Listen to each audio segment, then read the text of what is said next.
Now, we're going to talk about Jayden Daniels. Now, we talked about the game before. Jayden Daniels, what happened?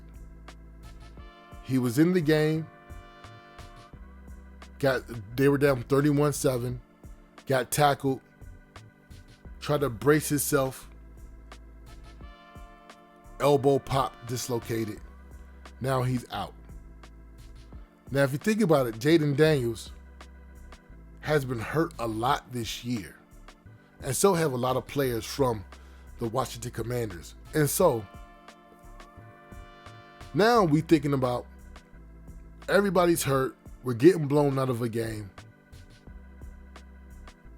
I'm going to tell you that I was thinking that this is the worst case scenario, but I was kind of in the same mind frame of Dan Quinn during this game. Not once was I watching this game saying he need to go ahead and get Jayden Daniels out of there. Now, I know fans don't really think like that, but never once in my mind did I say, oh, well, I wonder how long he's going to keep Jayden Daniels in there. Not once. I didn't think about it at all. And then the worst case scenario happens. You never want a star player to get hurt when there's either no way for his team to come back or no way for the other team to come back. And this is what happened.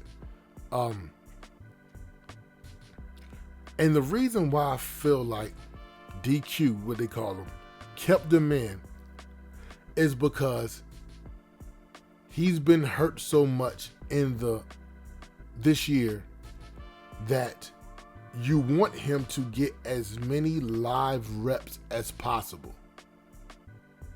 So he's already been out so much. You don't want to pull him out of a game because you want him to get some sort of continuity, and that's what they were looking for.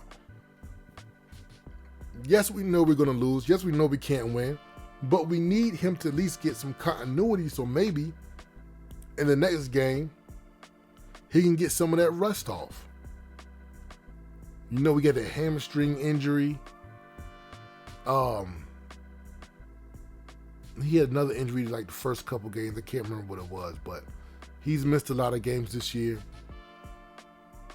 And so I think DQ was looking for just get him some in-game reps so that he feels very comfortable, and maybe next week we could come out and look better.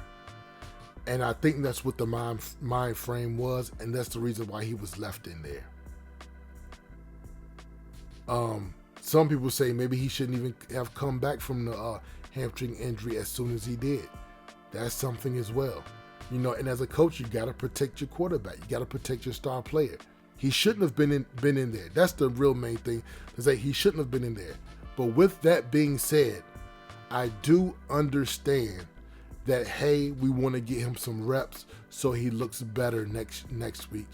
And I think that's what they were trying to do. But the worst happened, the worst outcome happened, and he's going to be out for a while. Probably won't see him for another 5 weeks maybe. If that, you know what I'm saying, because it's just a dislocation. So Shannon Sharp said he had the same injury and it took him 4 weeks.